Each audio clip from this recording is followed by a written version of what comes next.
Kembali lagi di Cerita Cinta Channel. Jangan lupa like, comment, and subscribe ya. Terima kasih. Esok harinya, Sora terbangun dari tidur yang amat nyenyak. Ia terbangun dengan separuh tubuhnya menindih tubuh Alan. Gerakan kecil yang ia timbulkan membuat Alan ikut terbangun menyusul dirinya. "Sudah bangun, Ra?" tanya Alan sembari membetulkan selimut yang terselingkap di tubuh Sora. "Iya, Mas, baru saja," ucap Sora. Ia kembali menenggelamkan wajahnya ke dada bidang milik suaminya. "Ya udah, kamu mandi dulu, sebentar lagi kita berangkat," kata Alan. "Beneran kita jadi jalan-jalannya?" Sora langsung bangkit dari tidurnya. Wajahnya memancarkan binar-binar kebahagiaan. "Lah, kamu pikir aku bohong?" ucap Alan. Sebenarnya ini salah satu cara permintaan maaf Alan pada Sora. Karena Alan semalam pulang dengan kondisi mabuk, agar Sora tidak memarahi dirinya dan terus mengejarnya dengan ribuan omelan yang panjang, maka Alan mengajak Sora untuk pergi jalan-jalan sesuai janjinya beberapa hari yang lalu. Ternyata mudah sekali mengambil hati Sora, pikir Alan. Kini Sora tidak nampak murung atau marah, senyum tergambar jelas di bibirnya. Sora telah selesai berhias. Beberapa kali ia berkaca. Ia merasa ini seperti kencan mereka saat masih muda dulu. Sedangkan Alan sudah siap. Ia sudah sejak tadi menunggunya di ruang tamu. "Sayang, ibu datang nih," teriak Alan dari dalam ruang tamu. Hati Sora yang semula gembira ria mendadak sendu. Sang ibu mertua kembali mengunjungi rumahnya. Sora mengambil nafas dalam-dalam. Ia bersiap menghadapi pertempuran dengan ibu mertuanya. Ibu datang. Dari mana, Bu?" sapa Sora pada ibu mertuanya. Ia langsung mencium kedua pipi ibu mertuanya. "Iya, ibu tadi baru pulang dari arisan kompleks. Langsung kemari untuk menengok kabar kalian berdua," kata ibu. "Kabar kami cukup baik, Bu. Tidak perlu mengkhawatirkan kami berdua," ucap Alan pada ibunya. "Ibu tahu kabar kalian baik-baik saja. Ibu kemari untuk menanyakan bagaimana, sudah ada hasilnya apa belum?" "Sabarlah, Bu. Kami juga sudah berusaha, tapi mungkin belum waktunya," Alan menjelaskan kepada ibunya. Matanya melirik Sora yang duduk di sebelah ibunya. Ia yakin Sora pasti merasa sedih jika menyangkut persoalan ini.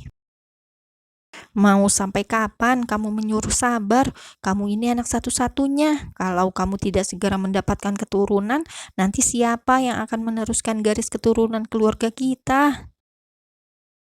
Sora hanya diam mematung. Ia tak mampu membantu Alan. Ibu mertuanya terus menyerang sang suami. Ia merasa sudah gagal menjadi seorang istri. Sora merasa tidak bisa meneruskan garis keturunan keluarga Kardinov. Ibu tidak berani bicara langsung di hadapan Sora, seperti yang Sora dengar dari beberapa orang yang menggosipkan dirinya mandul. Semua bersumber dari bibir mertuanya sendiri. Ibu Alan berpura-pura baik bila di depannya, namun ketika sudah berada di belakang dirinya, semua hal buruk tentang sang mantu akan ia umbar sampai semua orang tahu. Ini semua karena Alan terlihat pilih kasih antara ibu dan Sora. Bagai buah si malakama, dua orang yang ia sayangi kadang membuatnya menjadi kesusahan. "Ingat, rajin cek kesuburan ke dokter," perintah ibu mertuanya. Ibu hanya melirik ke arah Sora, seakan memvonis bahwa selama ini yang mandul adalah anak mantunya. Mendapat lirikan tajam dari ibu mertua, Sora hanya mampu menenggelamkan pandangan matanya. Sora sepertinya mengaku salah karena tak kunjung hamil dan memberikan keluarga besar Kardinov keturunan. "Sudahlah, Bu, mohon bersabarlah. Kami sudah berusaha semampu kami," ucap Alan sembari menatap raut wajah Sora yang penuh kesedihan. Sabar, sabar. Sampai kapan ibu harus selalu bersabar? Sudah 10 tahun lebih ibu bersabar. Apa kalian menunggu ibu mati? Ucap ibu spontan. Ia terlihat tidak bisa mengontrol emosi jiwanya. Mendengar perkataan dari ibu mertuanya, Sora terhenyak. Ia tidak percaya ibunya akan berkata seperti itu. Dengan tanpa berpikir dahulu, ia mengeluarkan pernyataan yang tak kalah mengejutkannya. Ibu tidak usah khawatir, ibu tidak akan meninggal sebelum menimang cucu. Aku akan mencarikan istri lain untuk Mas Alan secepatnya, ucap Sora. Kalimat Sora tersebut membuat Alan langsung menatap tajam padanya. Ada kemarahan di dalam mata pria yang menjadi suaminya selama ini. Apa maksud kamu, Sora? Jangan berpikir hal gila. Tolak Alan atas gagasan yang dinilainya tidak masuk akal. Dia sudah beristri, untuk apa mencari istri yang lain? Sedangkan reaksi ibu dalam dirinya terdapat sebuah semburat senyum yang ibu sembunyikan. Ia merasa setuju sekali dengan gagasan dari anak menantunya itu, berbanding terbalik dengan putranya yang menentang mentah-mentah ide gila dari istrinya. Maaf Mas, Sora rasa ini adalah jalan terbaik untuk kita berdua, kata Sora sembari mengusap pipinya yang telah basah. Sampai kapanpun aku tidak akan menikah lagi. Aku tidak akan menyakitimu. Istri yang mana yang menyuruh suaminya menikah lagi? Kepala Alan penuh dengan banyak tanda tanya. Bagaimana bisa Sora memikirkan hal di luar nalarnya? Meski mereka tidak memiliki keturunan, ia tidak pernah berpikir sekalipun untuk mencari istri lain pengganti Sora. Sementara ibu hanya mendengarkan perdebatan antara pasangan suami istri di depannya. Inilah yang diharapkan dirinya selama ini. Ibu sudah lama bersabar dan ia mengharap salah satu dari mereka menyerah. Saat ini nampak Soralah yang mulai menyerah duluan. Ia telah menawarkan istri baru untuk suaminya. Untuk saat ini, Alan menolak cukup keras permintaan Sora. Namun kita tidak bisa memperkirakan hati manusia. Tuhan dengan mudah membolak-balikan hati manusia. Mungkin sekarang Alan menolak, namun bisa jadi esok ia akan menerimanya dengan segenap jiwanya. Seorang istri baru hadiah dari Sora untuk dirinya. Ibu mertua Sora sudah pulang dari kediaman Alan. Ibu berhasil menyulut api pertengkaran di antara Alan dan istrinya.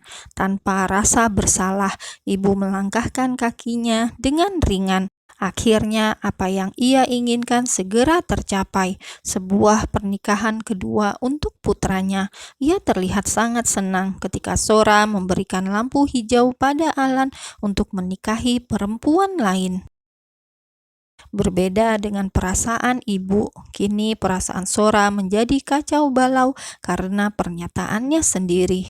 Di depan ibu mertua dan suaminya, ia sudah meminta Alan untuk menikah lagi.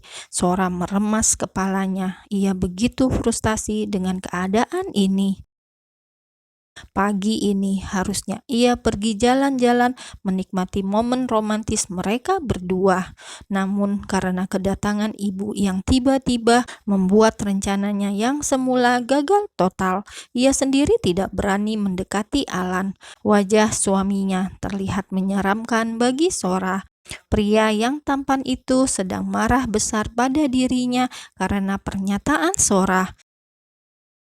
Sebuah pernyataan yang tidak masuk akal untuk seorang wanita. Mana ada seorang istri dengan sukarela mencari istri untuk suaminya sendiri? Mana ada wanita yang mau hatinya dibagi-bagi? Perasaan marah bercampur kecewa berkecamuk di benak Alan. Sampai hari menjelang sore, Sora tidak berani bertemu Alan suaminya. Alan masih belum keluar dari ruang kerjanya, lengkap sudah kesepian dan kesedihan yang ditanggung oleh Sora. Ibu mertua yang selalu merundungnya, kini suaminya sendiri acuh karena masalah tadi pagi. Sora merasa lelah. Ia memilih berbaring di sofa ruang tamu hingga malam menjelang. Ia terbangun ketika bulan sudah menggantung di langit-langit malam. Sora melirik ruang kerja suaminya. Masih tertutup rapat. Belum ada tanda-tanda penghuninya telah keluar. Dengan mengumpulkan keberanian yang tersisa, Sora mengetuk pintu kamar suaminya. Mas Alan, panggil Sora sembari mengetuk pintu ruang kerja Alan. Sora tidak mendapati sahutan dari dalam. Ia pun memegang gagang pintu, kemudian memutarnya. Ternyata ruang tersebut sudah kosong. Alan tidak ada di dalam ruang kerjanya. Sora menutup kembali pintu ruang kerja Alan. Ia melangkah menuju pintu depan. Sora hendak menanyakan pada Pak Dadang perihal keberadaan suaminya. "Pak, Mas Alan kemana ya?"